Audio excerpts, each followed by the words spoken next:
wabonaga dore kubohoka. Korali Abihanganye ikorera umurimo w'Imana muri ADPR Gako Paruwase ya Kabuga yabateguriye live concert mu ntego y'igiterane iri muri Zaburi 118 umurongo wa mbere hagira hati nimushimire Uwiteka kuko ari mwiza kuko imbabazi ze zihoraho iteka ryose.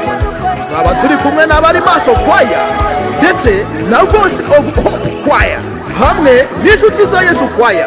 Haleluya haleluya. Tuzaba turi kumwe n'abavugabutumwa basizwe amavuta umushumba Komera Utegamihigo ndetse na Shizirungu Emmanuel. Iki giterane kikazaba kuwa gatandatu tariki 5 z'ukwezi kwa 4 2025 guhera saa 7 kigasoza saa 12. Haleluya haleluya. Mwese murararitswe kugira ngo duhabwe imigisha ituruka ku Mana. Marayika ushinzwe kugarira ingo z'abera